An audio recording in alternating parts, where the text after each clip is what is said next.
I'm here to introduce your host this morning, Dr. Stephen Greer. He's a man who is running pell-mell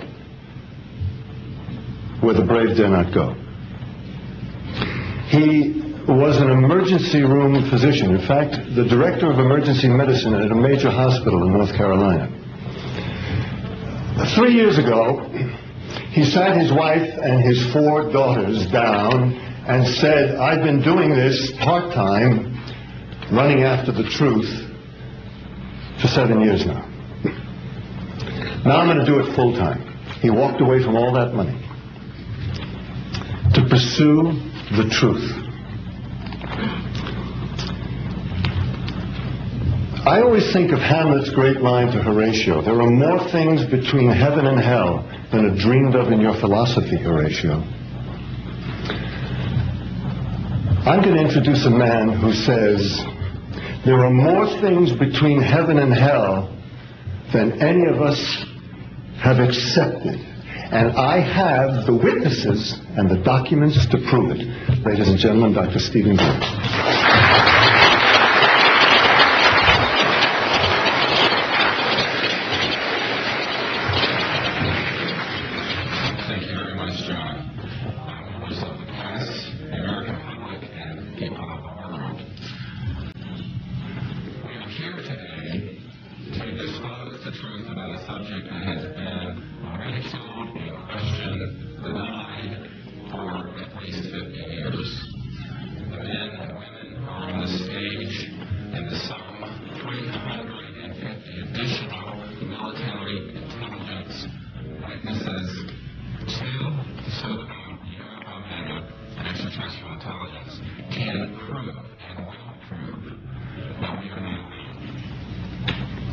I would like to thank Sarah McClendon, who is with us today, the famed White House correspondent, for her sponsorship of this meeting. Thank you very much, Sarah.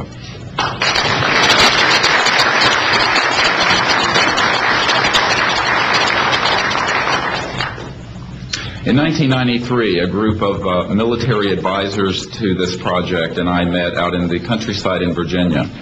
And we decided that it was time for civilians, military, intelligence, and other people to come together to disclose the truth about the subject which is called UFOs.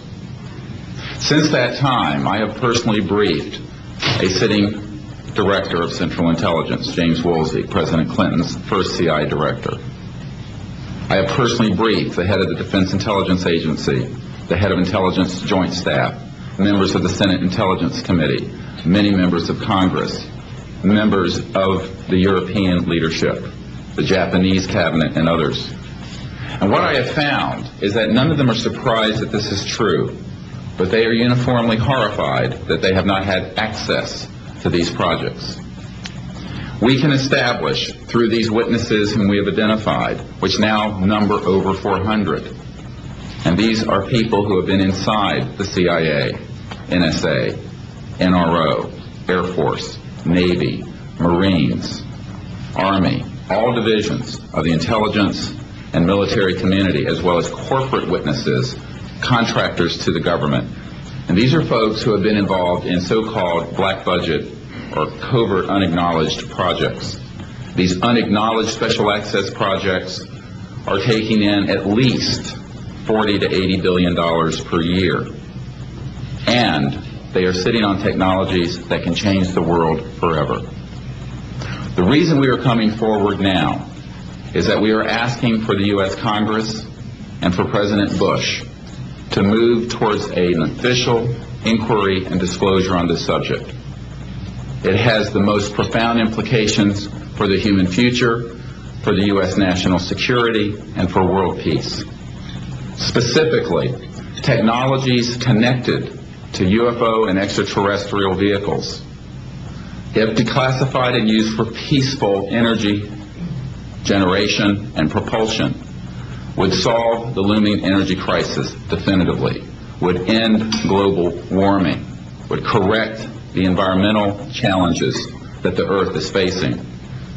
It is also critical that we begin to debate as a society the propriety of placing weapons in space.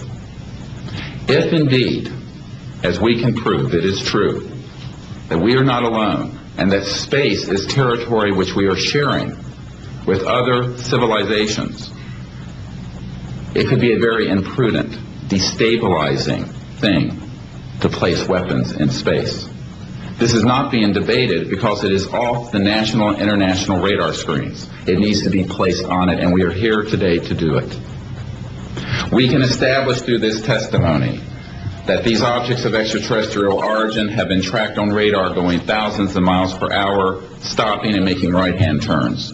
That they use anti-gravity propulsion systems, which we have already figured out how they work in classified projects in the United States, Great Britain, and elsewhere. That these objects have landed on terra firma, at times have been disabled, and have been retrieved specifically by teams within the United States. That extraterrestrial life forms have been retrieved, and their vehicles have been taken and studied thoroughly for at least 50 years. We can prove through the testimony and documents that we will be presenting that this subject has been hidden from members of Congress and at least 2 administrations that we are aware of, presidential administrations, and that the Constitution of the United States has been subverted by the growing power of these classified projects, and that this is a danger to the national security. There is no evidence, I wish to emphasize, that these life forms from elsewhere are hostile towards us. But there is a great deal of evidence that they are concerned with our hostility. There are times when they have neutralized or rendered inert the launch capabilities of intercontinental ballistic missiles. Witnesses here today will describe those events to you. They have shown clearly that they do not want us to weaponize space, and yet we are proceeding down that dangerous path. And it will be established that these projects, because they have not been supervised properly by the Congress, by the U.S. President, by the international community, have become a threat to the national security. And for this reason, we feel we must disclose the facts. This is the beginning of the campaign for disclosure. And in a memo that I wrote to President Bush last week, I stated that this campaign will persist until our goals are met, and they are as follows. That we have open, honest hearings on the subject in the U.S. Congress. That there be a permanent ban on the weaponization of space or the targeting of any objects of extraterrestrial origin. That there be a full and complete study of classified technologies connected to this subject to see how they could be properly declassified and applied for peaceful energy generation so that the world may get off of fossil fuels in enough time to prevent greater ecosystem damage or war over the looming energy crisis, which is sure to sweep the earth in the coming decade. This is a matter of the most pressing import. It has been ridiculed, yes. I know many in the media would like to talk about little green men. But in reality, the subject is laughed at because it is so serious. I have had grown men weep who are in the Pentagon, who are members of Congress, and who have said to me, what are we going to do? Here's what we will do. We will see that this matter is properly disclosed, and these courageous witnesses, the first 21 of over 100 that we have already interviewed on videotape, have stepped forward to speak the truth.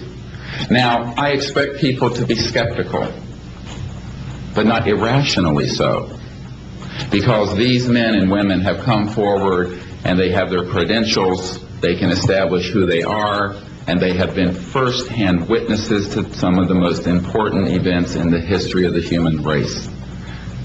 As was pointed out to me by some of the men here, they were charged with handling the nuclear weapons of the United States. Their word was trusted on everything of great importance for the national security. We must trust their word now. As Monsignor Balducci said at the Vatican, in an interview I had with him recently, it is irrational not to accept the testimony of these witnesses. So please be skeptical, but that is not the same as prejudiced and closed-minded. This is a matter of great importance, and I ask the media, the scientific community, and the political community to look seriously at this matter and to do the right thing for humanity and for our children. We have available for the media and for members of Congress a nearly 500-page briefing document with transcripts from dozens of these top-secret witnesses.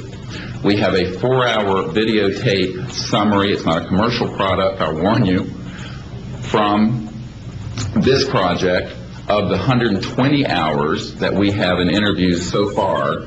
They've been boiled down to 4 hours, and it's available for the Congress to review and for the major media to review. We can establish that this subject is real and has tremendous significance for the human future. I ask on all of you who are listening to contact the members of Congress that represent you and the leaders around the world and other countries and ask them to hold an honest inquiry into this subject, to support a ban on weaponizing space, since we are sharing space with other life forms, and that we move quickly as a people to understanding that this is the end of the childhood of the human race. It is time for us to become mature adults in the cosmic civilizations out there. To do this, we must become a peaceful civilization, and we must look as we go into space with an intent of cooperating with other civilizations, not weaponizing that high frontier. The men and women who will speak next will do so in order, beginning on your left. They will introduce themselves. I ask for the media to refrain from questions until each witness has spoken briefly about who they are and what they have personally been involved with or witnessed in their government, military, or government-connected careers.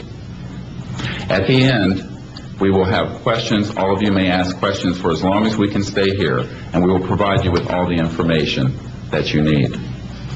So we will begin now with the first of our witnesses, Mr. John Callahan.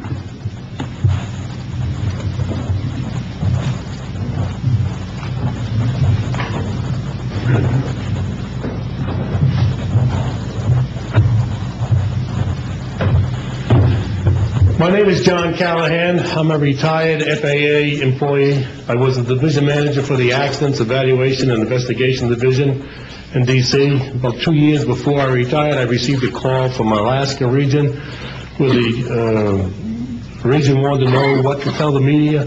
When I questioned, tell the media what, he says about the UFO, and it went downhill from there. What UFO?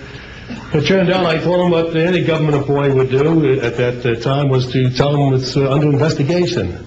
And then I had him send all that data to the FAA's tech center in Atlantic City. The next day, my immediate boss, service director, Harvey Saphir, and I went to Atlantic City. I just purchased a new video camera, and I videoed the event. In Atlantic City, we had them play back on a scope, you would call a scope, a plan view display, PVD, exactly what the pilot seen or what the controller seen, and we tied that in with the voice tape so we could hear exactly what the controller said and what he heard, and we taped it. We came back the next day, briefed the administrator, Admiral Ingen, on what happened. He wanted a 5-minute briefing. After we started the briefing, he wanted to know if he could see the video. We put the video on. He watched the video, the whole video. The next day, he set up a meeting for me to give a dog and pony show to President Reagan's scientific staff and whoever they brought over, and to hand off all that data to them.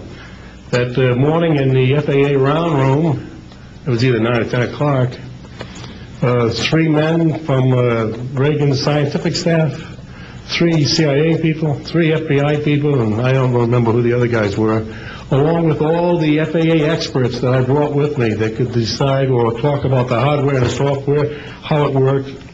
We put on a dog and pony show. We let them watch the video. We had all the data there. We had all the printouts that the computer put out. They got all excited over it. When it was all done, the CIA, one of the CIA men told the people they were now sworn to secrecy, that this meeting never happened and this event never happened. When I asked him why, I thought it was probably just a stealth bomber at the time. He says, well, this is the first time that we have recorded radar data on a UFO, and these guys are going to get all excited, they're drooling over all this data. I said, well, you're going to tell the public about it?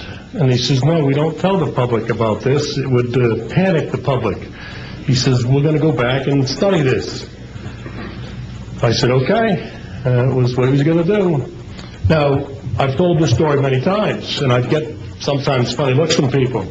I have with me the voice tapes of the controllers that were involved, the FAA original tapes. See, after we handed this stuff off to the president's staff, the FAA didn't know what to do with it. We don't separate UFOs from real traffic, so it's not our problem. Okay?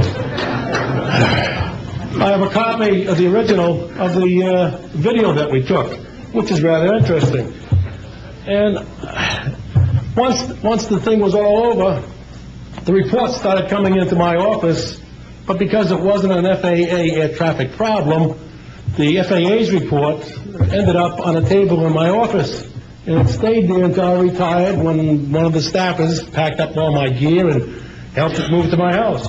Also, in a box I found just a few days ago, in my 1992 tax return, I have the target printouts from the computer data, which, so if you wanted to or look at every target that was up there at the time, you can now reproduce this from this piece of paper here. And it's called the UFO incident, Japan 1648, I believe the number was, that happened on November the 18th, 1986. I'm prepared to go to Congress to swear before Congress that everything I've told you people and everything that is here is the truth. Thank you.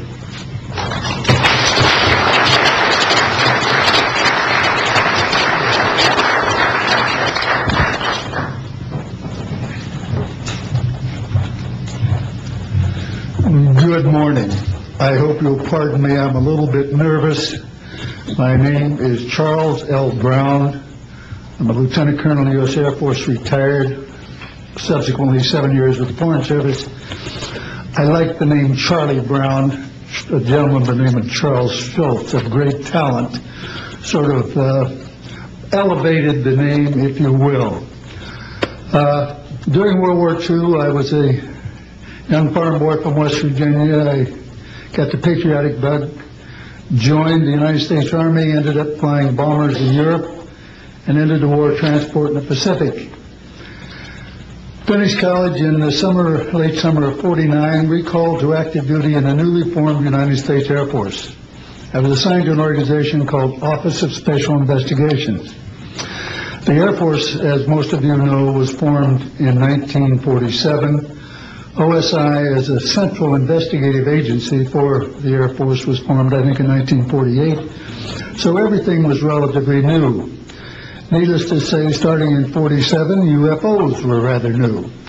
The Air Force Intelligence, or Air Technical Intelligence Center, was at Wright-Patterson Air Force Base, and I had my office in a building adjacent to it.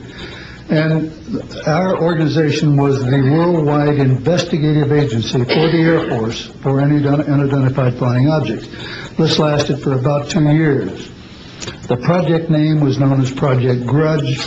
It was a predecessor to a project known as Blue Book, which Ed Ruppelt headed. During my experience with it, I would collect the data I didn't collect it, it was sent into my office. I analyzed it. As a pilot investigator, I was able to offer some bits of advice to the Air Technical Intelligence people. Now, you might visualize a massive office, but as I recall, we had a first lieutenant, a secretary, and a technical sergeant. That was the essence of Project Blue Book when it started, or Project Grudge. Blue Book and expanded somewhat. During the review as an analyst of these various documentary reports, if you will, or documents, I became clearly convinced that there was substance to what was being reported, in that we had ground visual, ground radar, airborne visual, and airborne radar confirmation of some of these sightings. The individuals who made the sightings were everything from airline pilots, military pilots, police officers, some of the people that your lives depend upon on a daily basis. These are very reputable and credible people. I hope that the testimony here from very credible people will convince you of that and will further Steve Greer's disclosure project, in that pressure needs to be brought to bring this to the attention not only of the Americans but of people all over the planet. These vehicles have been seen and confirmed all over the planet. I am willing to sign a sworn statement or testify to my judgment and to what I have observed. Such things do exist. Please believe me. Please believe those who follow me. Thank you.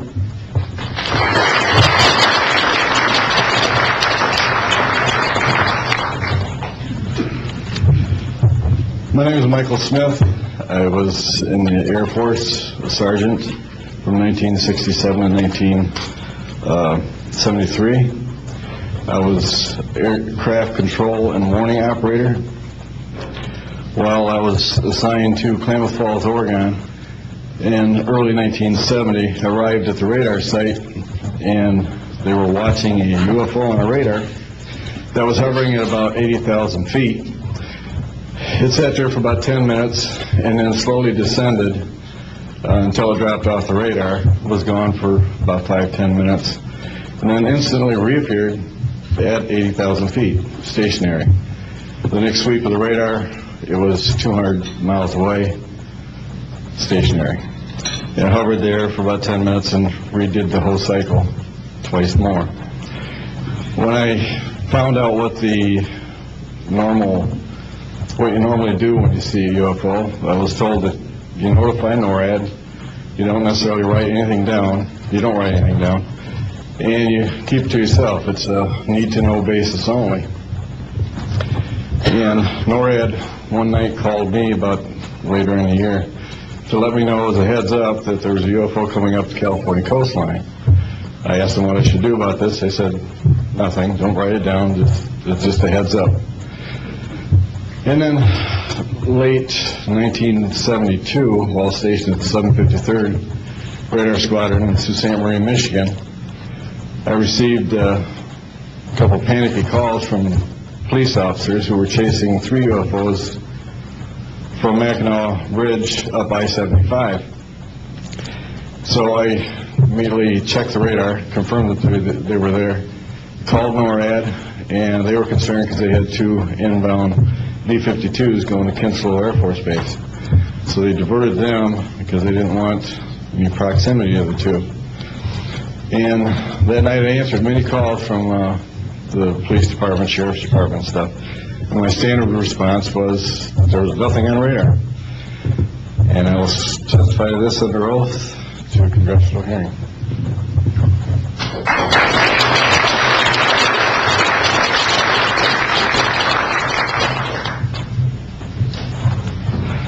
Good morning.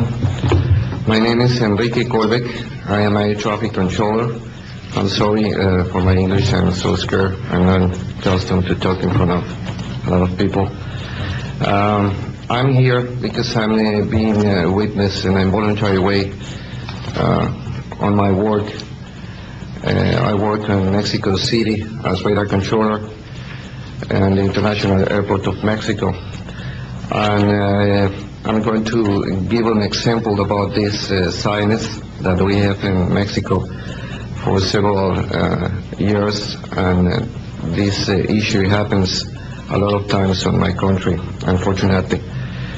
For example, in March 4, 1992, we detected 15 objects west side of the Toluca airport that is very close of our international airport at 50 miles more or less. Then July 28 of 1994, we have almost a collision or something that we can name in that way with an international flight, domestic flight of Aeromexico 129, commanded by the pilot Raimundo Cervantes Ruano, that has a trash or something about in his main landing gear in the right left. That's occurred at night at 10:30 more or less. Then in the next week, the same year, in the same moment, the Aeromexico Flight 904 has another almost collision that was reported for the pilot Corso, the Capitan Corso, at 11:30 in the morning, and we detect that object on a radar suddenly, just for a moment. Then the next week we have a lot of sightings reported by the pilots that give us information about the weird traffic or something, bright lights on different times, and we detect some of them in that week. But in September 15 of 1994, we have a detection about 5 hours more or less on a radar and a new equipment that we believe that that equipment was working in not a good way, because it's not common that you have detection by 5 hours of the same object and apparently without movement. Well, we concur with the technical persons of radar in our country that the radar system was working well, and it was very exciting, and we surprised when at the next day we received information about a periodist named Jaime Maussan that is studied these cases in Mexico, about that sighting from a lot of people in the Metepec city. There is another point located southeast of the Toluca airport, about a sighting of the big flying saucer, apparently 15 meters of diameter, then for a lot of people, and that led the trashes something in the ground. Well, next November 24 of 1994, we have on service officially our new radar system, and after that moment we have information very exactly about of these sightings at the same time with the pilots and detections. That's why I'm here, because we consider in my country that this is very dangerous. We have a lot of more cases, but I don't want to use more time in this. But it's very important that the people on the world knows these events and consider that could be very dangerous for aeronautical situation, especially in my country. I don't know why in my country that's occurs frequently, but the point is that happens, and we consider dangerous, and we have only unfortunately one trash, but we don't want to have another more. Thank you very much, and I'm sorry for me.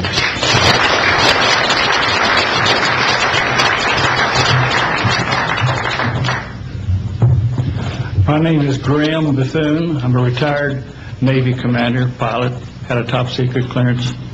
50 years ago, February the 10th, 1951, I was flying from Keflavik, Iceland to Argentia, Newfoundland. It was at night, it was dark. About 300 miles outside of Argentia, I saw a glow on the water, like approaching the city at night. As we approached this glow, it turned to a monstrous circle of white lights on the water. We watched this for a while, the lights went out, there was nothing on the water. Next thing we saw was a yellow halo, small, much smaller than whatever it was launched from, and that was 15 miles away, up to our altitude. Because of the trajectory, I disengaged the autopilot, shoved the nose over to try to go under this thing.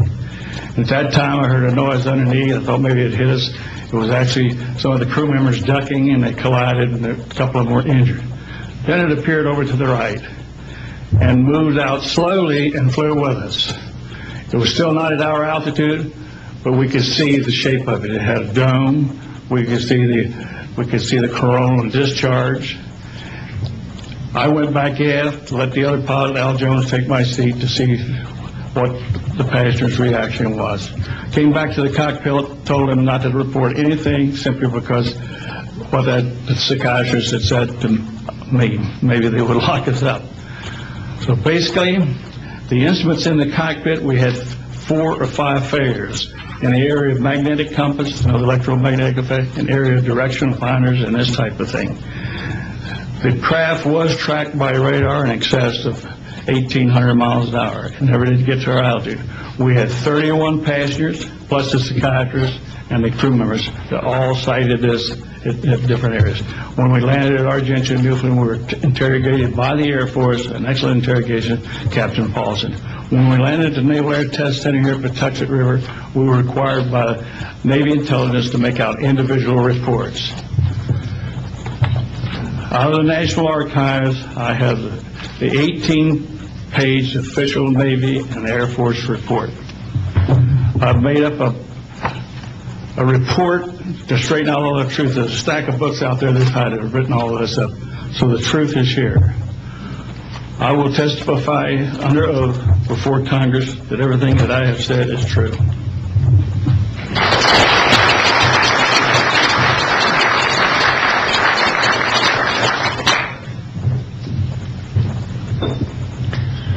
My name is Dan Willis.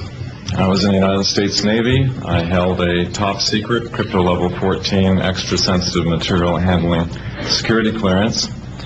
I worked in the code room at the Naval Communications Station in San Francisco. In 1969, I received a priority message from a ship near Alaska that was classified as secret. The ship reported merging out of the ocean near Port Bow, a brightly glowing reddish-orange elliptical object, approximately 70 feet in diameter, emerged out of the water, shot into space, traveling at about 7,000 miles per hour. This was tracked on ship's radar and substantiated. Years later, I worked at the Naval Electronic Engineering Center in San Diego for 13 years. The co-worker who I worked with worked at the NORAD facility. When he first started working at the facility, he noticed objects going on the screens that track everything out in space and in the air, objects going off the scale, doing right-angle turns. When he inquired, his older supervisor advised him that, quote, it was just a visit from one of our little friends. He thought this was a little unusual. These statements are true. I'm willing to testify under oath before Congress. Thank you.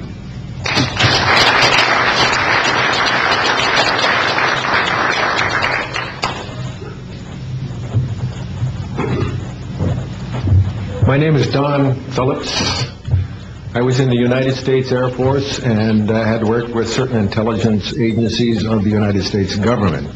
Prior to my Air Force, prior to joining the Air Force, I worked for the famous Lockheed Skunk Works. And I was working for them when I was attending college, and I worked for them in the capacity as a design engineer. It was one of my proudest moments of my life to work with a man by the name of Kelly Johnson. A lot of you might be familiar with that. It turns out that the models of aircraft that we were building, as you know, were all classified, were in the deep black, and that I came in on the end of the U-2 project. My main project was known later as the SR-71. The SR-71 had a predecessor. It had a special model built for the CIA, and that those models were one passenger, one pilot special aircraft in order to get from one place to another very, very quickly.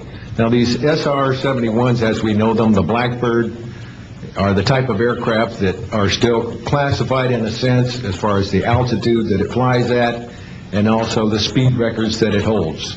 I'm very proud to say that this aircraft played a big part in helping to end the Cold War. The aircraft, the predecessor aircraft, there's strong evidence to suggest that perhaps these aircraft had a different role once in the air. Each pilot, and I knew a few of them, each pilot had an assignment before they took off, okay? They learned about the assignment immediately prior to takeoff, and there's strong evidence to suggest that there was a dual role in that they were monitoring some type of traffic to and from planet Earth. This can be verified at a later point. I'll jump into my military experience. My first field assignment for the United States Air Force was at Las Vegas Air Force Station, and that was my first experience with Las Vegas, and I couldn't understand why people were being so excited about going to a place such as this, but I soon found out about a year later. Nellis Air Force Base is located there. Nellis is a major training center for different types of special aircraft and fighter aircraft, one of the premier training sites for pilots all around the world. However, when I learned that my assignment was at a radar site 50 miles out of town, up near Mount Charleston, I had no idea where I'd be, so finally in the daylight I was able to find the location and reported in 1965 for duty. In 1966, early in the morning, about 1 to 2 a.m., I was staying there on base, and our barracks were at about 8,000 feet. I heard a lot of commotion. You know, at that altitude, sound carries tremendously. And I thought, well, it's early in the morning, it's summertime, and it's very warm, and maybe I should get up and take a look. I didn't really want to, but I got up and took a look, walked up to the main road up near my office, which was the commander's office. I was on the commander's staff, Lieutenant Colonel Charles Evans. And I was saying, who's making all this noise? Who's making all this noise at this time of the morning? So when I got within about 50 yards of the 4 or 5 people that were standing there, one being the chief of security, they were looking up in the air, and I said, gee, their heads are all looking at the same direction. Well, I looked up to the west, northwest, and to my amazement, there were lights flashing around the sky, moving at anywhere from what seemed like 2,400 to about 3,800 miles per hour. Now, the fact that we're taking an estimate from a distance, we figured, well, this is quite something. However, we continued to watch these darting lights go across the sky and stop, absolutely stop, come to a dead stop, and reverse in an acute angle their direction, and then proceed on in they were traveling so fast that you could almost see a pattern left by, if you are computer people, when you move a mouse real quick across the screen, you see a little bit of a tail. Well, that's exactly the way these 6 or 7 craft worked. After 5 minutes of watching these things, they all seemed to group up to the west, northwest. Okay? They started to come in on a circle. But what I would like to point out is that where they were putting on their display in the north-northwest sky, just directly east of that is what is known as Area 51. Area 51 is a AEC name, okay? Atomic Energy Commission. That was the old name for Atomic Energy Commission. We knew it as the Groom Lake Flight Test Facility. in the Air Force. And it was where we tested our aircraft after we got the prototype made from the Skunk Works. So here are these, let's get back to the circle in the sky. What they did was coalesce and started rotating in a circle, and then they disappeared. Well, I thought, gee, this is something that we have to keep quiet. That was verified by the chief of security. But we waited there and talked over for a little bit, and it seemed like, I think it was an hour. Then came the radar people from the scopes, which were at 10,000 plus feet, came down for their dinner at 2 o'clock in the morning. And the first person off the bus was a good friend of mine, Anthony Kesar. He said, he was white as a sheet, and he says, did you see that? Yeah, we all said, yeah, it was a nice display. What a show. He says, we documented them on radar. And he says, we didn't give them clearance. We just, the standing order was let them fly through the radar beam. He says, we documented 6 to 7 UFOs. Now, we don't know who was guiding those, but they were certainly intelligent, and we don't know where they landed because they coalesced and disappeared. So I will say at this point, to keep it short, that I will testify under oath as to what I say is true, and I will do so before Congress. Thank you.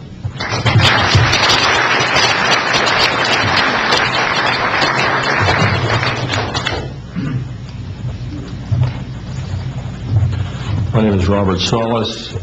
Contrary to what it says on the card, I was not a lieutenant colonel in the Air Force. I was in the Air Force active duty after I graduated from the Air Force Academy in 1964 until 1971, and separated as a captain. In March of 1967, I was stationed at Malmstrom Air Force Base, Montana, as a missile launch officer, Minuteman missiles. On an early morning of March 16th, 1967, I got a call from my security guard, primary security guard upstairs. We had about 6, as I recall, flight security airmen upstairs. I was downstairs 60 feet underground in a capsule, monitoring and controlling 10 nuclear-tipped Minuteman missiles. I got a call that morning that they were seeing strange lights flying in the sky. I disregarded that call. Told them to call me when something more significant happened. I got another call subsequent to that call, and this time it was a more intense tone in the guard's voice. It was very clearly very frightened. He said there was a bright, glowing red object hovering outside the front gate. It was oval-shaped.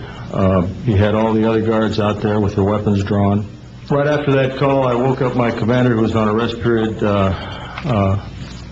Fred Mywald, a retired colonel now, and told him about the phone calls. As I was telling him about the phone calls, my weapons started going down, one after the other. They went into a no-go condition, what we call a no-go condition. They were unlaunchable. We lost somewhere between 6 and 8 weapons that morning within minutes of having received that second phone call of a UFO hovering outside the front gate. Again that morning, after reporting it to the command post, we were informed that a very similar incident happened at Echo Flight. I was at Oscar Flight. They lost all 10 of their weapons under similar circumstances, very similar circumstances, where UFOs were sighted over the launch facilities. They had maintenance crews and security crews out there that had spent the night, and they were reporting UFOs over those sites. And the commander of that flight was Eric Carlson. He also separated as the captain, and the deputy commander was Walt Fiegel. He retired as a lieutenant colonel. We have those witnesses that I just mentioned, the names I just mentioned have spoken of this event before, and they will back up this story. We also have documentation that I received through FOA request from the Air Force outlining the Echo flight incident, and including in that documentation a reference to UFOs. We have telexes covering this incident, and in one telex it says the fact that no apparent reason for the loss of 10 missiles can be readily identified is cause for grave concern to this headquarters. This was from SAC headquarters. So we've got those telexes. I've got about 12 witnesses that will verify parts of this story, including of a man who investigated the incident afterwards for the Air Force, and you'll hear a little bit more about that from the next witness. And also another guard that witnessed the UFO in that same time period, and another officer who retired a full colonel who had other reports of UFOs. Ancillary to that, excuse me, I've got the complete report on a Minot, North Dakota incident. That was Minot Air Force Base, North Dakota, which happened in August of 1966. Very similar, UFOs sighted over missile silos, and also a UFO incident that was investigated by the Air Force immediately after our incident within a week. I'm willing to testify to the truth of all these matters that I've spoken about this in front of Congress under oath. Thank you.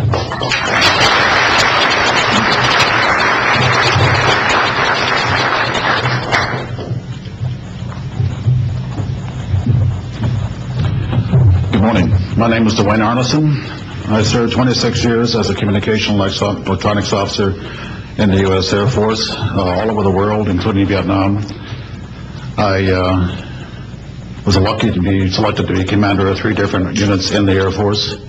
I held the top secret SCI TK clearance, and for those who know, it is slightly above top secret. I retired in 1986 as a colonel at Wright-Patterson Air Force Base in Ohio.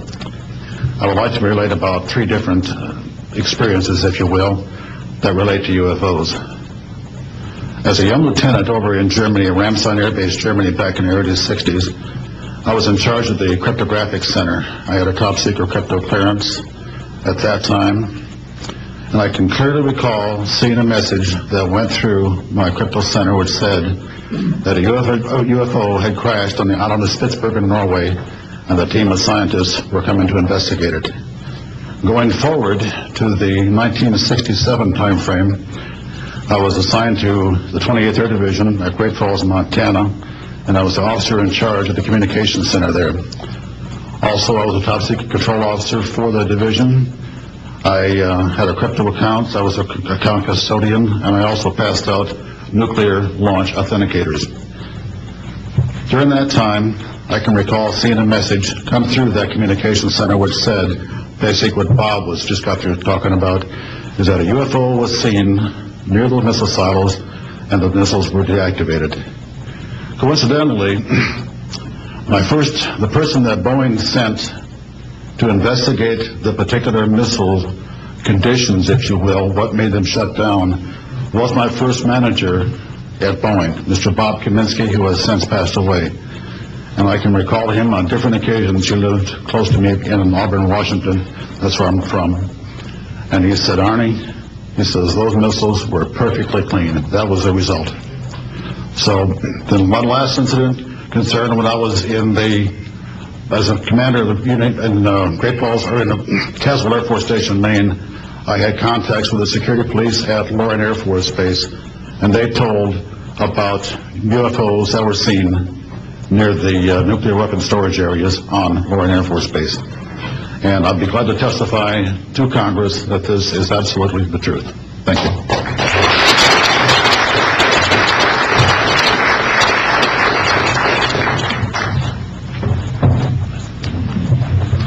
Good morning. My name is Harlan Bentley.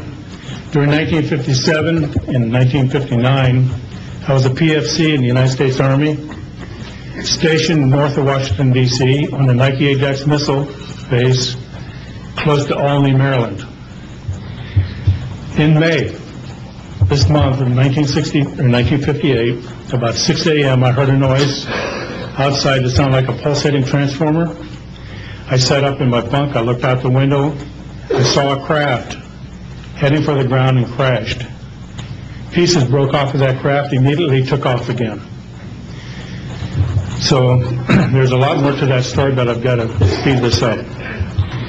Now, the next night, I was on radar duty. I get a call from the Gaithersburg missile base. He says, hey, I got 12 to 15 UFOs outside, 50 to 100 feet above me. So I asked him, I said, what does it sound like? He took his head mic off, held it out the van window, and said, here. And the same sound I heard the previous morning, except a lot more of them. So my radar was on standby, so I immediately turned it on and got the blip just outside the ground clutter. I marked it on my radar screen. And then for a few minutes later, all of a sudden they took off. As they took off, the sweep came around, hit the blip. When it came around, it hit it again. That blip was 2/3 away off my radar scope. In order to get that far at a constant velocity was 17,000 miles an hour. That was my first incident. 10 years later, by this time I received a Bachelor of Science degree in electrical engineering, and I was working in California. Now, I'm sorry that all I can say is I was somewhere in California working on a classified project that had nothing to do with my experience that I had there. As I was working, and that was like 2 or 3 in the morning, California time, I heard a Houston astronaut communication link, comlink. I didn't pay much attention to it until I heard the word bogey. Of course, my ears picked up immediately, and an unidentified flying object of some sort, whether it's a craft, meteorite, or whatever, was on a collision course with that module going to loop around the moon. So basically, I listened for some time, and then I stopped and went back to work. And then I heard, there they go. In the astronaut world, for some of you may or may not know this, there's a term called green turtle. And it used to be, I don't know if it is today or not, but it used to be is you're not allowed to use profanity over the net. And the first person that does that, whoever hears it first and says green turtle, that astronaut's got to buy that man and his entire family a dinner at the most expensive place at Cape Canaveral. Well, to end this real quick, one of them said, damn, they went off, the UFOs took off. He says, damn, that's fast. And somebody yelled, green turtle. And then he said another word, a synonym to crap. And then somebody else yelled, green turtle.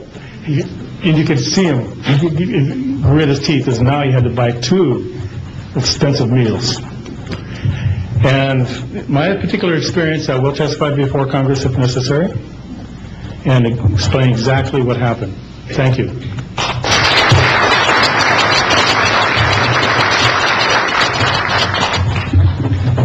My name is John Maynard.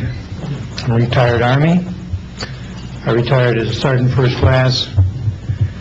In my entire 21 years of service, I held a top secret clearance. Compartmentalized at times to as high as TK, Omni, Crypto, and others. I had access to very, very sensitive documents. My testimony is basically two-pronged.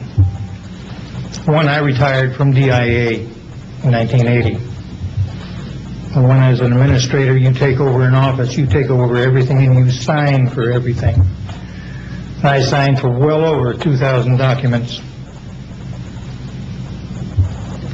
In order to sign and inventory those things, you have to read them. Not word for word, but basically I went through every document to make sure that it was complete. It was there as they told me, So when I turned my charge over to the next person, the same documents were there. So I got quite a good knowledge of what was going on in those documents, and believe me, there are many, many different references to UFOs. There was also NPIC pictures that shows that it would targeted objects that were casing you out. Now, I worked on the SALT 1 and SALT 2 areas for the office that I worked in. So we were taking pictures all the time for verification of nuclear disarmament. And there were some objects in those pictures that didn't belong there. The second prong to this whole thing is that a lot of people talk about conspiracies over a shadow government. I'm willing to testify before Congress that these black operations do exist. I nearly became part of it. But I saw the light, I think. Or was it? And I got out. And that's it. We have to disclose what we know. And I am willing to testify before Congress under oath, or before any other organization, that what I witnessed was true.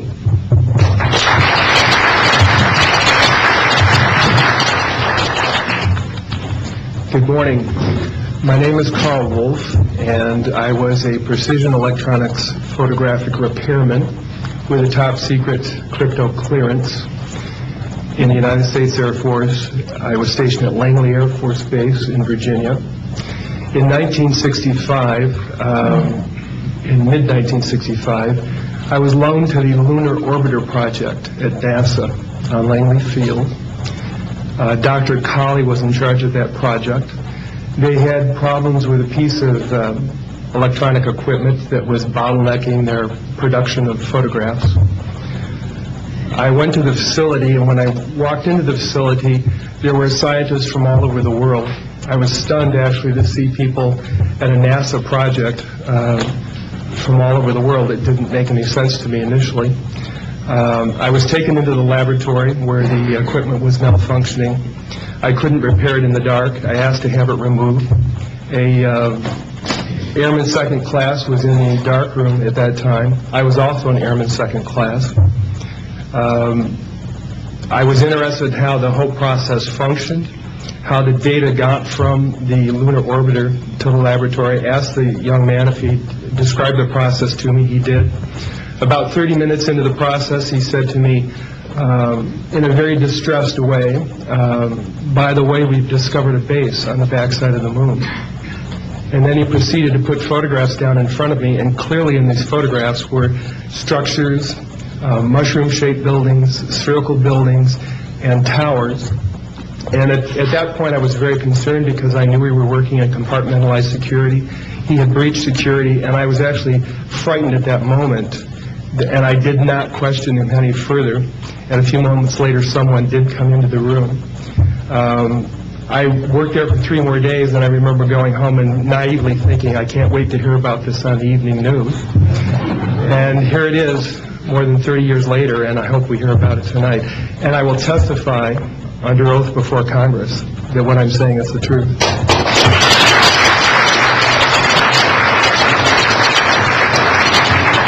Thank you, Carl. Good morning, everyone. My name is Donna Hare, and I worked at Philco Ford Aerospace from 1967 to 1981. During that time, I was a design illustrator, draftsman. I did the launch slides and landing slides, and also projection plotting boards, lunar maps for NASA. We were a contractor, but most of the time I worked on site, in Building 8. I had the opportunity to do extra work during downtime, which was between missions, and I walked into a photo lab, which was the NASA lab across the hallway. I had a secret clearance, which is not that high, but I was able to go into restricted areas, which this was. At the time, I was talking to one of the techs in there, and he drew my attention to a photograph, a NASA photograph. It had a dot on it, and I said, what is that? Well, he drew my attention to it, and I said, is that a dot on the emulsion? And he said, and he's smiling, and he has his hands crossed, and he said, round dots on the emulsion don't leave round shadows on the ground.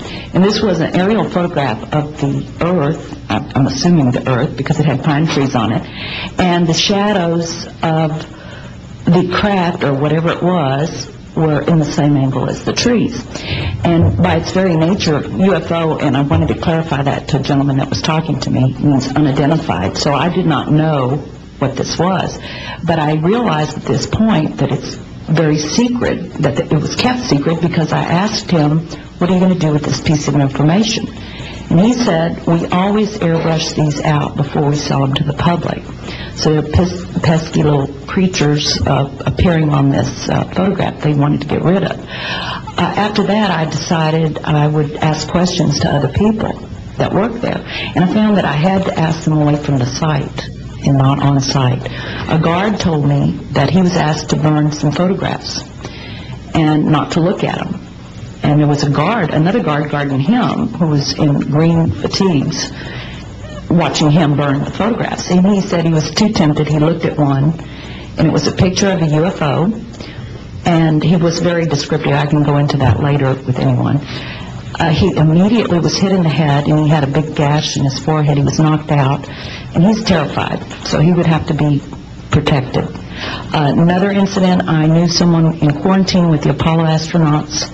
He told me that the Apollo astronauts saw craft on the moon when we landed, and that is what he told me. And he also was afraid, he said that the astronauts are told to keep this quiet. They're not allowed to talk about it. So I do want to let you know that I worked out there for a number of years, and I ran into this. So it's not something everyone knows that works out there for a long time. My boss didn't know about it. Some people that sat right next to me didn't know about it. It's very strange, because I don't know how they can do it, but they can let some people know about it and then others not. I'm willing to testify before Congress that what I'm saying is true, and thank you very much.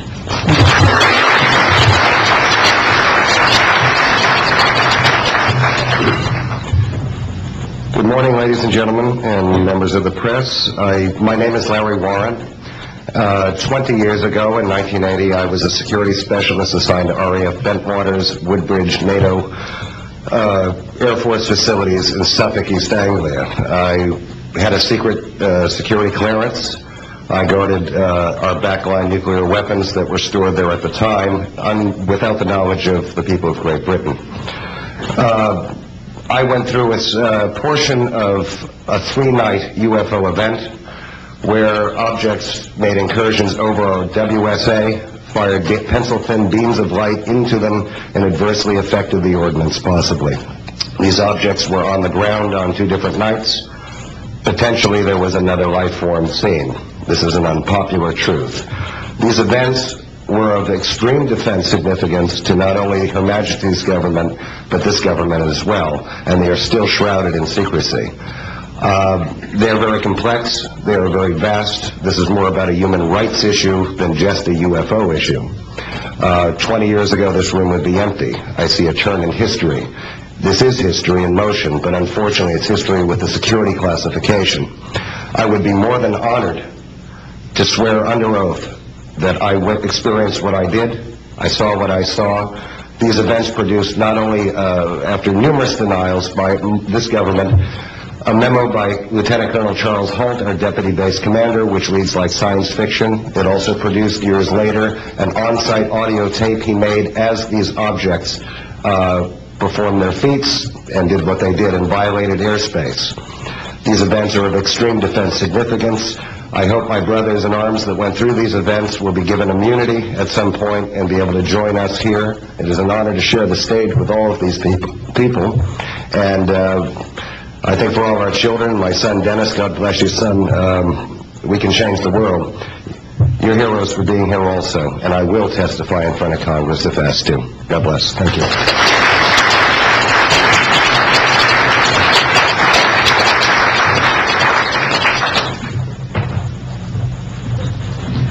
My name is George Filer III.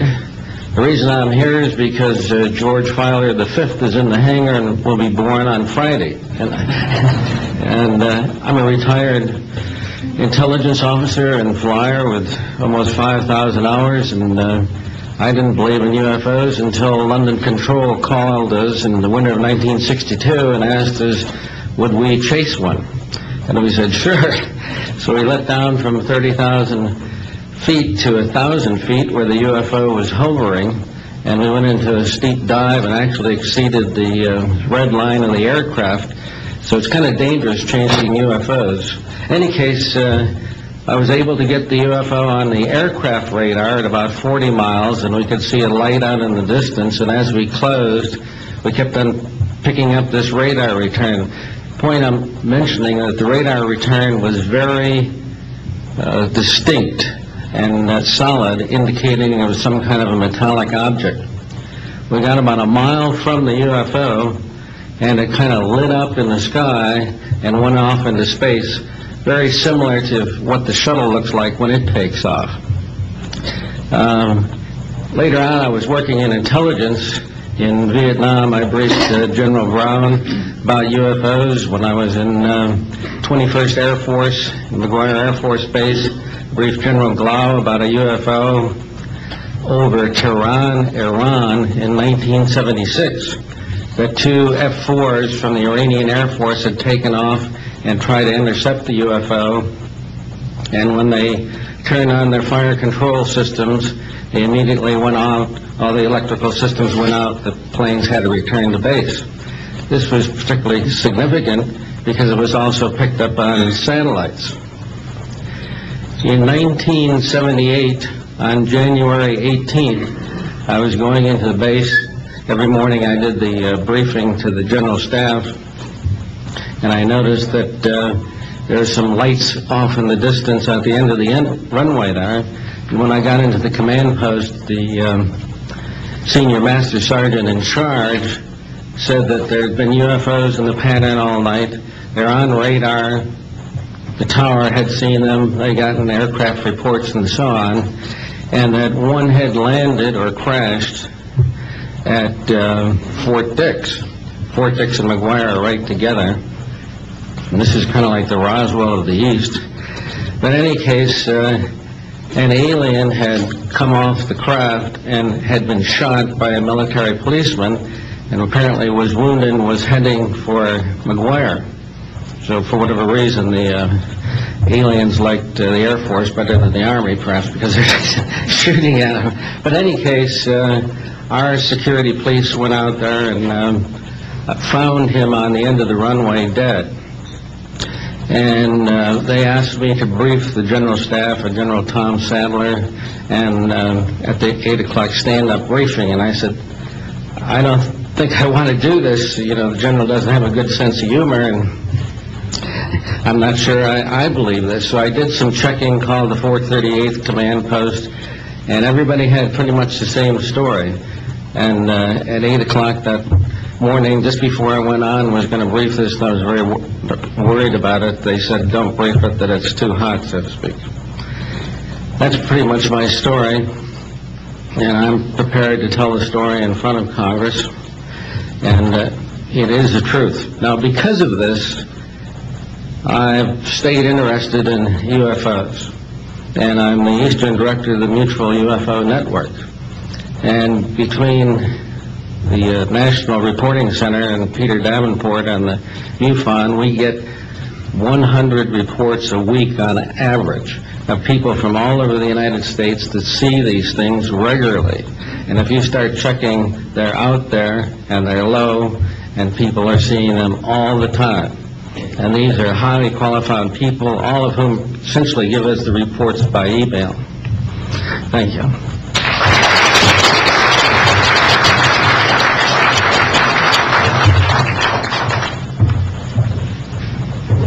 Morning, ladies and gentlemen. My name's Clifford Stone. I was a Sergeant First Class, United States Army.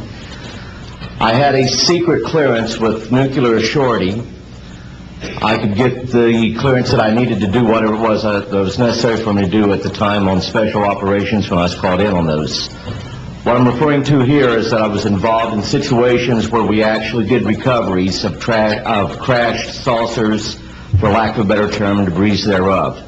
There were bodies that were involved with some of these crashes, also some were alive. While we were doing all this, we were telling the American public there was nothing to it. We were telling the world there was nothing to it. I'd like to go into detail on some of the cases, about the nuts and bolts cases right here, but I will be available if you have any questions concerning my involvement in this. You can talk to Dr. Greer to arrange for me to get to talk to you. But the whole situation is, we've set back, we've told the American people that there's no such thing as UFOs. I've been involved where we have recovered these objects. We know them to be of extraterrestrials. In 1969, I had an event that happened to me while I was stationed at Fort Lee, Virginia. We went to Indiantown Gap, Pennsylvania. That would be my first exposure to any time that we would be recovering an unidentified flying object. When we went there, we already had people that was already in the facility. We were a backup team, which was supposed to be NBC, because there was supposed to be some nuclear materials that was on board this craft. Later on, most people involved were to be told that there was nothing on board it. It was nothing more than just a crash of one of our aircraft. I know better, because I was one of the people that approached it with a Geiger counter to get surface readings. I was the first person to go ahead and see that there were bodies on it. That would be the first of approximately 12 events. UFO crashes are not events that take place every day. They're rare. I know we're not alone in the universe. I know that the absence of evidence is not evidence of absence. It's evidence that has been denied to the American people.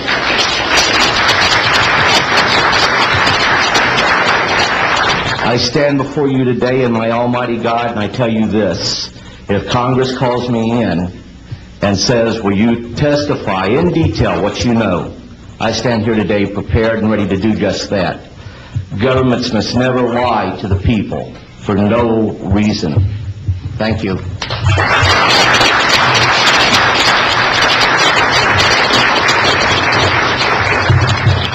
Good morning. My name is Mark McCandlish, and for the last 21 years, I have worked as a conceptual artist for a variety of defense contractors. I've been involved in conceptual artwork of the production thereof for Rockwell on the X-30 program, and also on the high-step program. That's spelled HYSTP, means Hypersonic Testbed Program. During the course of my career, I've twice had a secret security clearance. In 1967, while my father was stationed at Westover Air Force Base, the headquarters for 8th Air Force Strategic Air Command, I witnessed and watched through a telescope a UFO which hovered over a nuclear weapons storage facility for approximately 10 minutes and then departed with an acceleration approaching a bullet leaving a rifle barrel.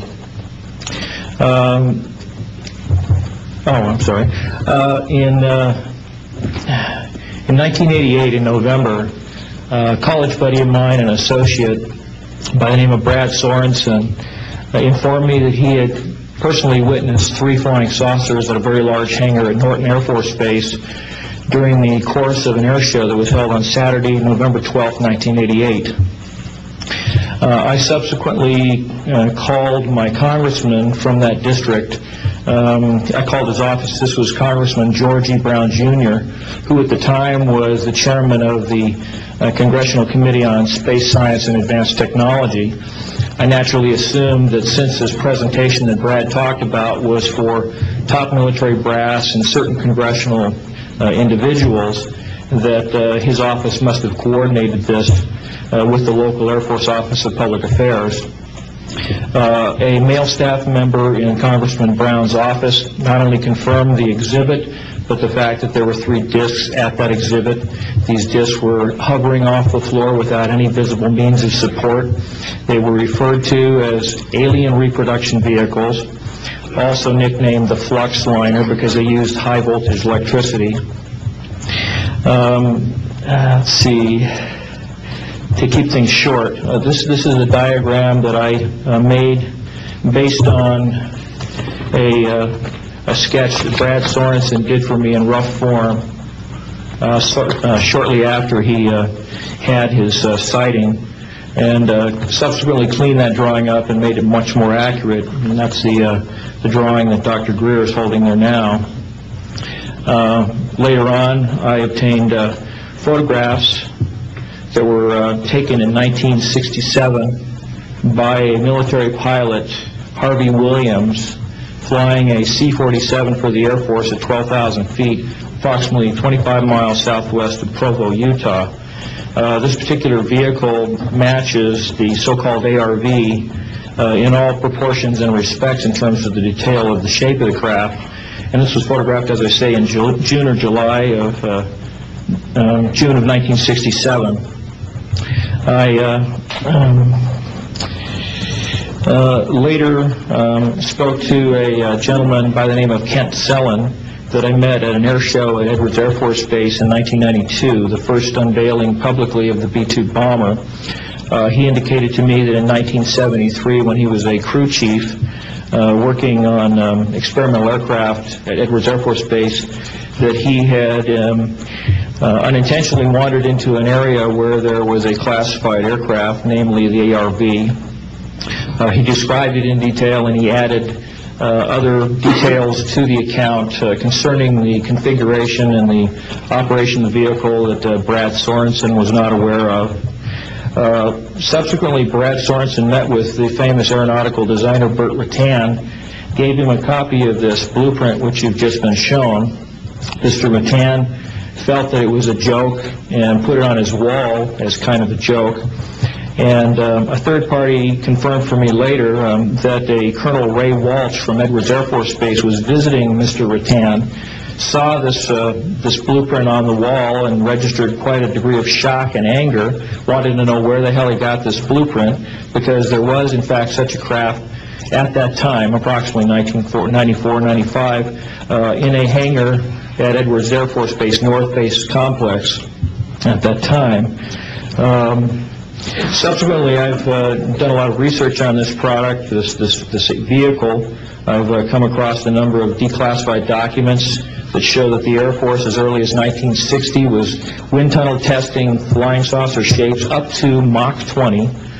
And I also have declassified NASA documents that show similar shapes. In fact, this is the document here that more or less details the wind tunnel testing up to Mach 20. This is the NASA document right here that was declassified, and it shows a variety of spherical and lenticular shapes that were flight tested up to, or I should say, wind tunnel tested up to Mach 6. I subsequently obtained a copy of an inter-office memo from Hercules Aerospace that describes a particular type of science involving something called zero-point energy and scalar waves. According to Brad Sorensen, this is the basis of the technology for these anti-gravity propulsion systems. This particular document here describes 6 different meetings involving the Defense Intelligence Agency and cooperative efforts with the Russian scientific community in investigating this, what is called the fundamental enabling technology that was originally discovered apparently by Nikola Tesla in the early 1900s. Anyway, I could provide you much more detail at a later time, and I am prepared to testify in detail concerning these events and their truthfulness before Congress. Thank you very much.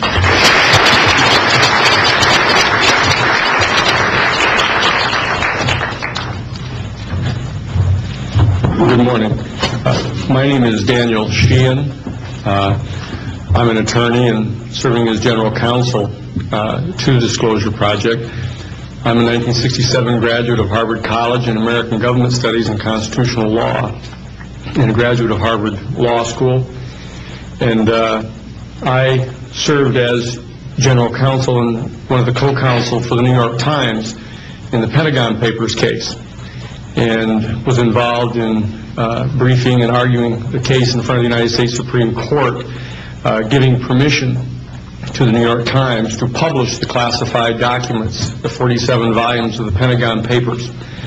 Subsequent to that time, I served as special counsel to the office of F. Lee Bailey as one of the trial counsels when we represented James McCord in the Watergate burglary. and got Mr. McCord to write the letter to Judge Sirica to reveal the Watergate burglars' relationship to the plumbers unit in the White House at that time. Subsequent to my service in that case, I went back to Harvard to the Divinity School to study Judeo-Christian social ethics and public policy. Did my master's work and PhD work there, and became general counsel for the United States Jesuit headquarters in Washington, D.C., assigned to the National Social Ministries Office and their public policy office. It was there in 1977 that I was contacted by Ms. Marcia Smith, who was the director of the Science and Technology Division of the Congressional Research Service. She asked to meet with me, and I met with her, and she informed me that President Carter, upon taking office in January of 1977, held a meeting with then the Director of Central Intelligence, who was George Bush Sr., and demanded that the Director of Central Intelligence turn over to the President the classified information about unidentified flying objects and the information that was in the possession of the United States intelligence community concerning the existence of extraterrestrial intelligence. This information was refused to the President of the United States by the Director of Central Intelligence, George Bush Sr. The Director insisted that the President, in order to have access to this information, needed to have clearance to contact the Congressional Research Service, to contact the United States House of Representatives Science and Technology Division, to have them undertake a process to declassify this information, because the DCI suspected that the President was preparing to reveal this information to the American public. The Congressional Research Service Science and Technology Division, under the directorship of Marcia Smith, was contacted by the House Science and Technology Committee and instructed to undertake a major investigation of the existence of extraterrestrial intelligence and the relationship of the UFO phenomenon to this. I was contacted by Ms. Smith and asked, in my capacity as General Counsel to the United States Jesuit Headquarters, National Social Ministry Office, to see if we could obtain access to the Vatican Library, to obtain the information that the Vatican had with regard to extraterrestrial intelligence and the phenomenon of the UFOs. I pursued that with the permission of Father William J. Davis, the director of the National Office, and we were refused access as the United States Jesuit Order to the information in the possession of the Vatican Library. When I reported this to Ms. Smith, she then later subsequently asked me to participate in a project which I can go into some detail during the question and answer period or later to individuals, pursuant to which I was given access to, as a special consultant to the United States Library of Congress Congressional Research Service, to the classified portions of the Blue Book project of the Air Force. At that point, it was in 1977, approximately May of 1977, I went to the Madison building of the United States Library of Congress. There was no one in the building at that time. It was brand new. I was directed to a basement office where there were two guards at the door and a third sitting at the table, who took my identification, verified that I'd been designated as a special consultant to the Congressional Research Service of the United States Library of Congress, and was admitted to the room. I thereupon found photographs, some dozen photographs, of what is unquestionably an unidentified flying object on the ground that had crashed and plowed a furrow in a field of snow, and it was embedded in an embankment. There were United States Air Force personnel surrounding this craft, taking photographs of the craft. And one of the photographs, I could see that there were some symbols on the side of the craft. And so I proceeded through the photographs and found a close-up photograph of these symbols. I had been instructed that I was to take no notes and had to leave my briefcase and all my identification outside of this room, but I had brought with me a yellow pad. And so what I did is I opened up the yellow pad and refocused the overhead camera onto the same size as the cardboard backing of the yellow pad, and I physically traced the copies of the symbols on the side of this craft, closed the yellow pad back, put the microfiche back into the canister, reclosed the box that I had, and I said, it is time for me to leave. And I took this and proceeded to leave the office, at which point the security guard stopped me, and one of them said, what is that you have there, Mr. Sheehan? At which point I handed the yellow pad to him, and he flipped through all the yellow pages and never found the copy that I had. And so I took that with me and brought it to the United States Jesuit headquarters, had a meeting with the staff, with Father William J. Davis, reported this to them, was authorized at that time by the United States Jesuit headquarters to make a report to the National Council of Churches and to request that the entire 54 major religious denominations of our country undertake a major study of extraterrestrial intelligence, which they declined to do. I was subsequently asked to deliver a 3-hour closed-door seminar to the top 50 scientists of the Jet Propulsion Laboratory of SETI, the Search for Extraterrestrial Intelligence, which I did do in 1977.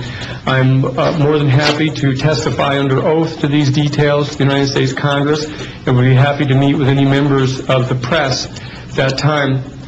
You may recall I also served as chief counsel to the Karen Silkwood case, in which we obtained the rulings in the Karen Silkwood case. I also served as chief counsel in the Iran-Contra case. I was the first one to testify before the United States Congress to the existence of the off-the-shelf enterprise of Richard C. Corden and Albert Hakim. I'll be more than happy to share the details of what I believe to be the relationship between this off-the-shelf enterprise and the secret government which is concealing this information from the American public. And I am happy and proud to serve as general counsel to the Disclosure Project. Thank you very much.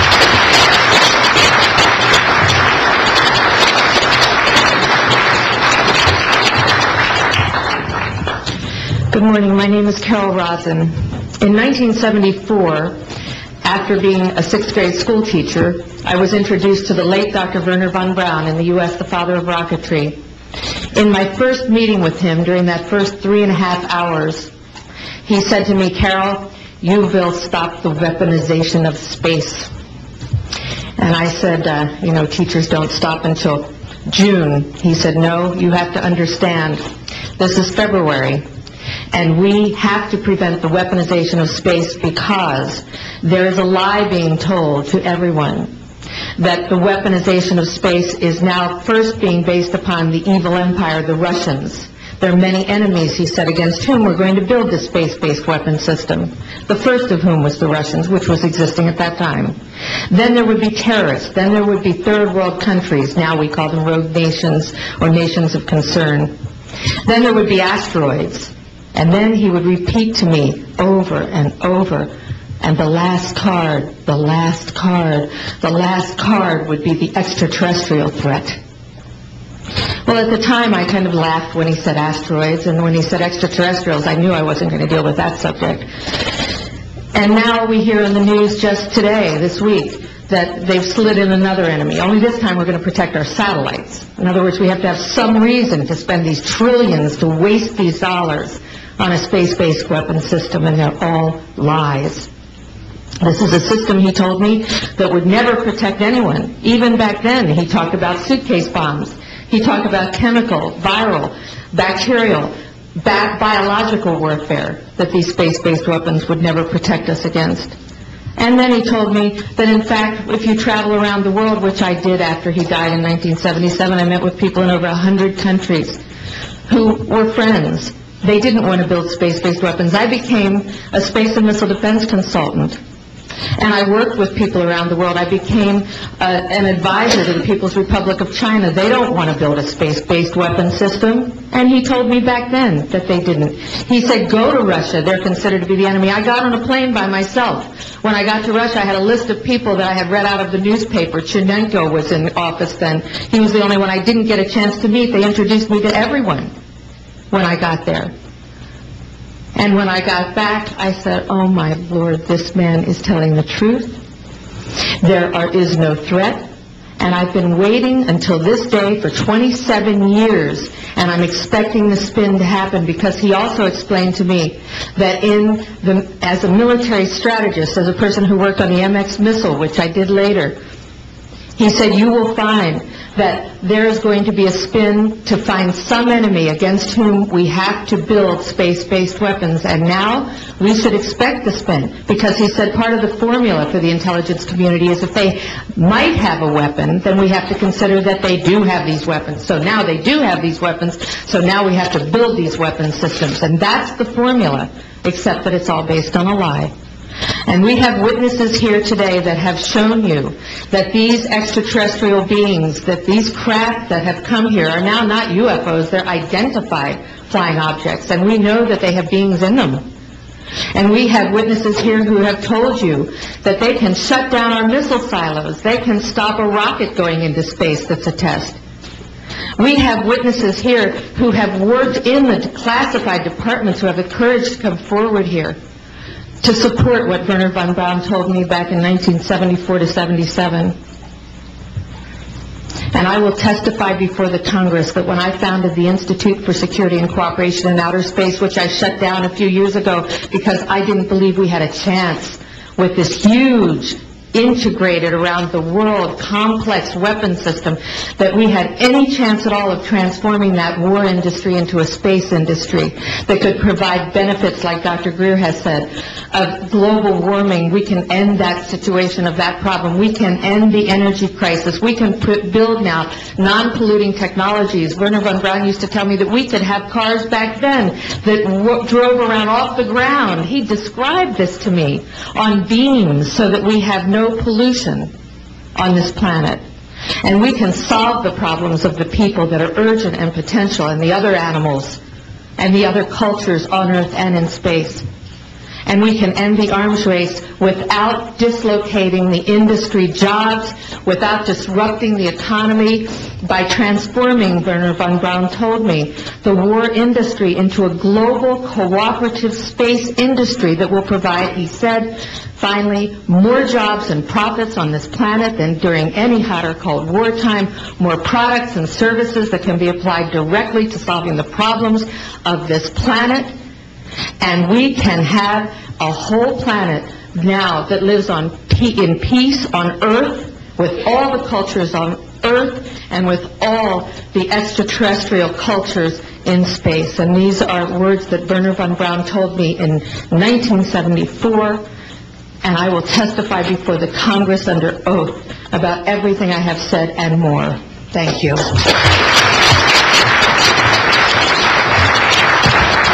Thank you very much. I'd like to thank each of the witnesses and for your patience. We're running about 50 minutes late, and I do apologize for that. I want to emphasize that all of these witnesses each could speak for probably anywhere from 2 to 5 hours about what they have witnessed. We were trying to give you a snapshot. We have another 400 of these witnesses. I have carried this burden for 8 years. I'm now giving it to you, the American people and the people of the world, to take it forward. What I'd like to do now is open the audience for questions from the media. You may address them to me or to an individual witness as you deem appropriate. Yes, ma'am. Yes, Maribel Gonzalez with Reforma, Mexican newspaper. I have 3 questions. One is, Yes, I wanted to know if there are laws in this country that in some way allowed this kind of secrecy or not. And then I wanted to know if there's a need to change any kind of law.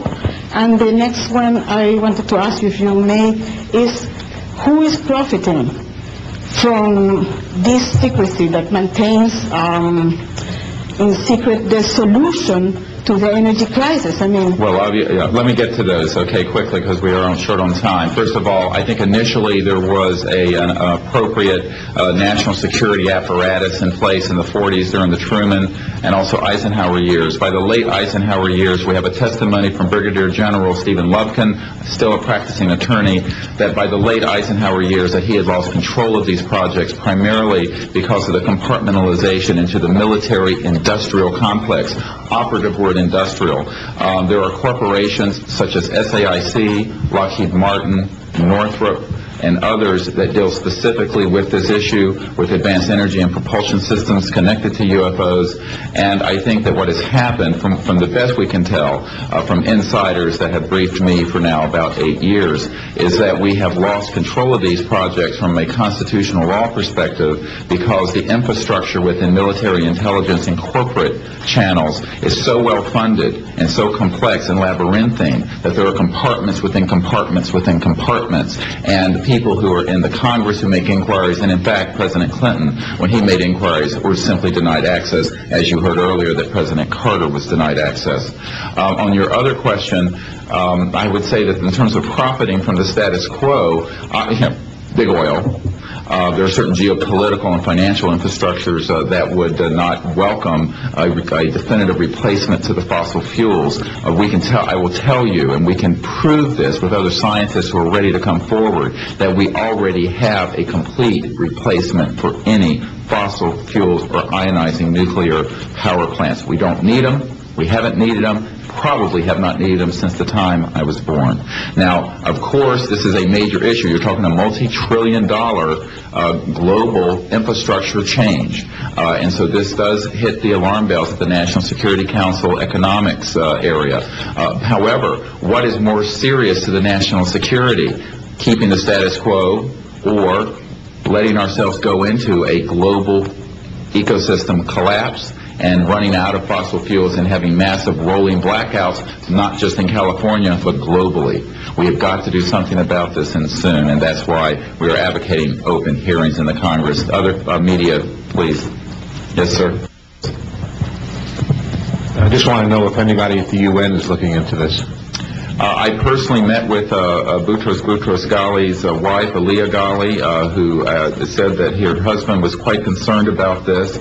This was in the 1990s. Since then, we know that there have been other people at the UN who've made inquiries.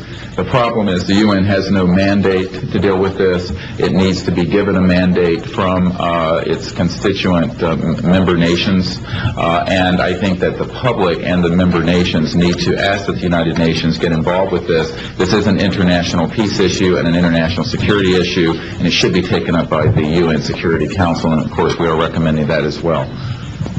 Yes, sir. So I think my question is actually to Clifford Stone. You said that you had seen aliens on a craft that had crashed. I wondered if you could describe what they looked like. I could, but it would probably take a whole lot of time. The reason I state that, when I got out in 1989, we had cataloged 57 different species. You have individuals that look very much like you and myself that could walk among us and you wouldn't even notice the difference, except for some of the things that they might be able to go ahead, even in a dark room, and touch an object and go ahead and identify what color that object might be.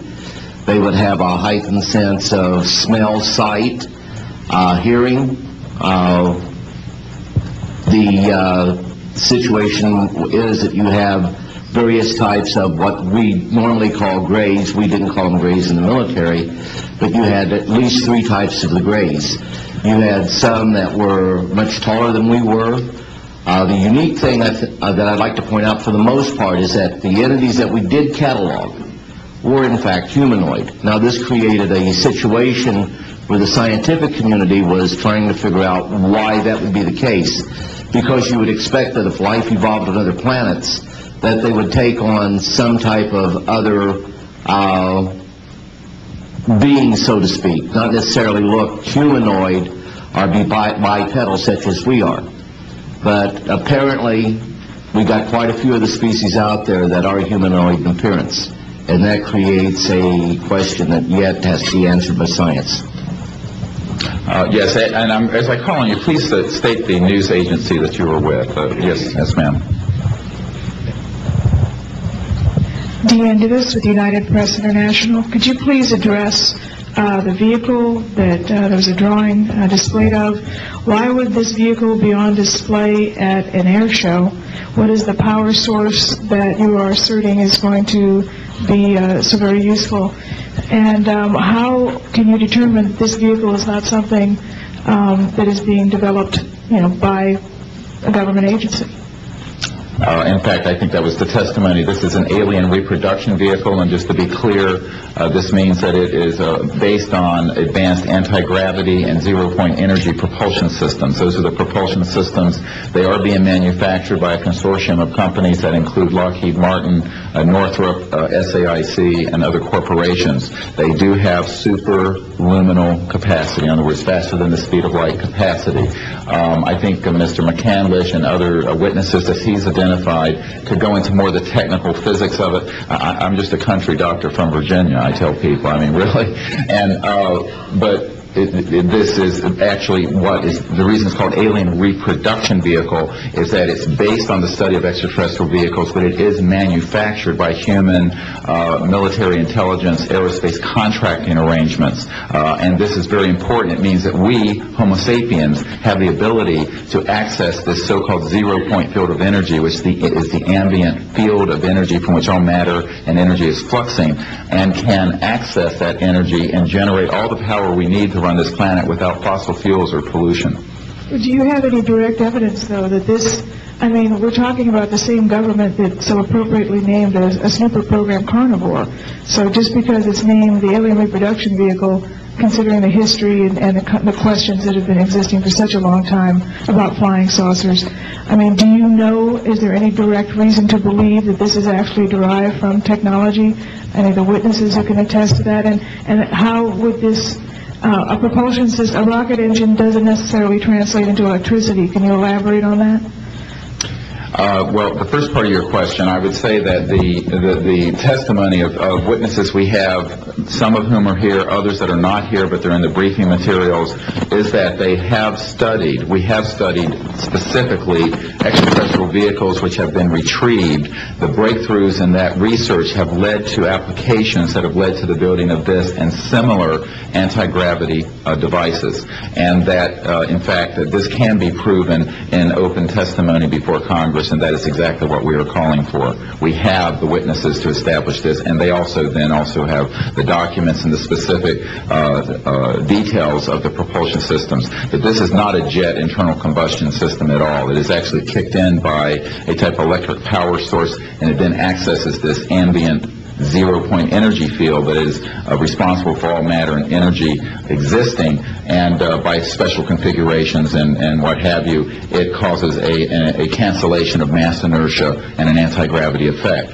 And this is a complex technical discussion, which is probably beyond the scope of this conference, but we have materials in the briefing document that we can provide you with references to people who have studied the anti-gravity effect as far back as certainly the 1950s. We have one witness who says that his family was connected to the RAND Corporation, and that by the mid-1950s that more money had been spent on anti-gravity propulsion systems than the totality of the Manhattan Project. So, yes, we can establish those elements.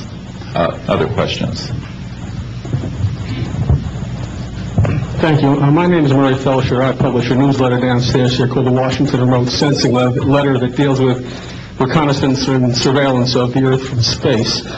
My question is this. Since 1972, with the launch of Landsat-1, and now with the launch of commercial space imagery, there are some archived, I would say, upwards of 35 million photographs of the Earth from space. And not one of them has shown a flying saucer. Are you suggesting that these have been airbrushed out?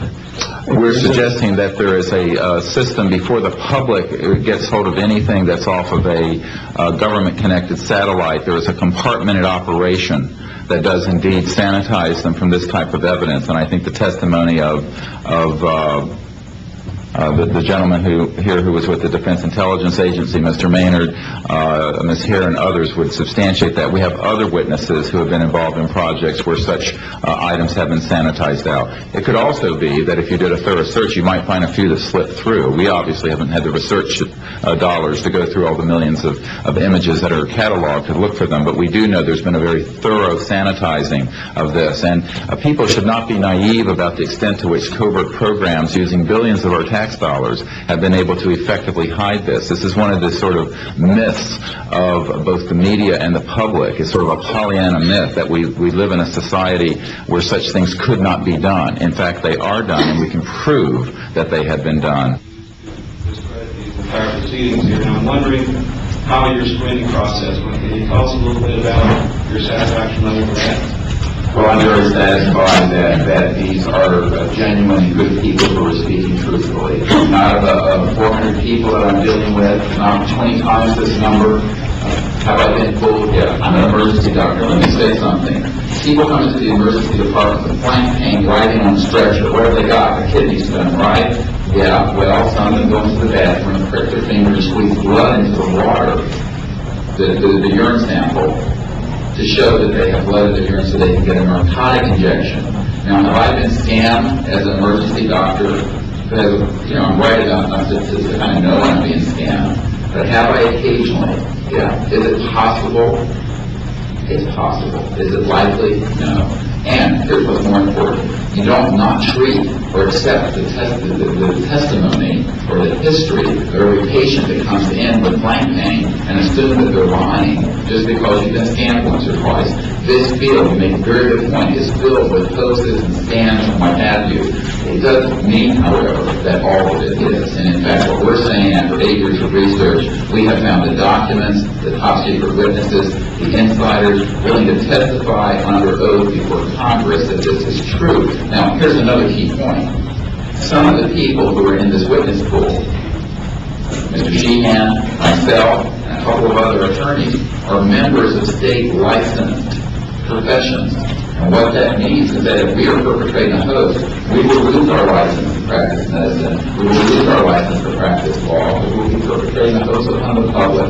So what I would say to you is that the group of people before you are very credible, and the others whom we have identified are. We are not the CIA, we have not been able to do a $50,000 background check on each person. I'll give you that caveat. But we have done very serious interviews and vetting, and by the way, these people have presented their DD-214s, their defense forms, other documentation that show the DD-214s and others that show that they were in the military at a certain place and a certain time. So we're very comfortable that, in fact, that the weight of the testimony will carry the day here and that this is real.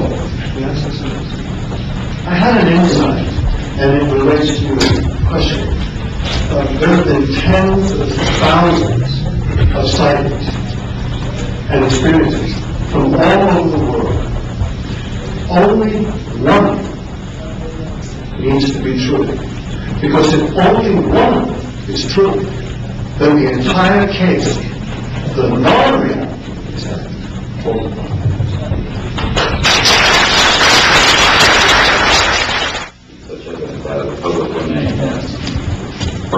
A priori, all signed agreements and oaths that have flowed from such operations are null and void. What that means is, in legal theory, is that if it's an illegal enterprise, the agreements, those that are entered into as a result of that illegal enterprise, had no legal standing. So one of the things I would like to announce today is all of the men and women listening to this need to know they are free to speak. We are declaring all national security oaths on this subject null and void. They have flowed from illegal operations that have no standing constitutionally. My people, my mother's family, who fought in the American Revolution, were prisoner of war with the British to help found this country, did not fight and die to form the United States so that this kind of chicanery can go on. So these men are free to speak, and there can be no legal repercussions against them. We have legal counsel who will also support this theory, and we're taking this to other constitutional scholars. It is time for that game to end. It is time for a new era in the human state.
agent has also escaped the oversight of the president. We know for a fact that this has happened. I personally briefed President Clinton's first CIA director on this. I was informed that they had no access to these projects, although they knew they existed. I was told the same thing by the senior investigator for the Senate Appropriations Committee, a man named Dick D'Amato, who in 1994 told me that there was somewhere between $40 and $80 billion a year going into these classified projects, and that he was a subpoena on behalf of the Senate, and a top-secret clearance could not penetrate them. He told me these were the varsity team of all black projects, covert projects. So this is really serious stuff, and it brings into question how we've gone down the road that Eisenhower warned us about a little too far when he said, beware of the military-industrial complex, that it can escape the checks and balances of our democracy. And I think on this particular issue, it in fact has, and it's time for the Congress to represent the people in this regard and to reassert its oversight of these projects. One last question. When you talk about putting the checks and balances back into place, talk about the passion of these people, if you would. How confident are they? Well, they know what they saw. I mean, these are men ranging from Air Force and NRO officials to people who have been contract agents for the CIA, to people who have been pilots in World War II and are heroes of our country, the greatest generation that Tom Brokaw talks about. And so what I have to say to you is that these people know what they saw. They're not going to be speaking about anything except what they directly witnessed. And we're not talking lights in the sky and swamp gas. We're talking people who have actually retrieved extraterrestrial vehicles who are going to be here today. Very good. We'll take one picture of it. It's concrete and it's based on reality, but anyone who does further research in this field will find that they are not hostile. None of them are hostile. They have shown us that they can shut down missile silos and rockets. They have not destroyed us, and they've been here for tens of thousands of years. We know of 50 years worth, more or less, of secrets. We know of major... And the fact is... Well, again, we're not dealing with these kinds of things. We are dealing with credentialed, unimpeachable witnesses who have worked in projects. We're not dealing with this. We're dealing with what we know. What we know is that these are not hostile entities. I don't know how to explain this to you, except the people here are all still here. The world is still here. And they have shown us what their technology is capable of doing. And you can yet imagine, and you can hear from witnesses who work in fields of re-engineering, back engineering, what kinds of technologies can come out of this to literally save people from the suffering that's going on right now. I don't doubt the possibility of that. Yes, and that's what this discussion is about. It isn't about these other kinds of stories that you have no proof on and nobody does. And the fact is, here of what we're saying. They have removed artifacts. Well, again, we're not going to deal with this kind of story, and a lot of that is manufactured. That's it. So what we're dealing with here is concrete evidence, documents, people who have worked in the industry, in the military system, I work in the MX and I would if I went public with that story. So you can imagine.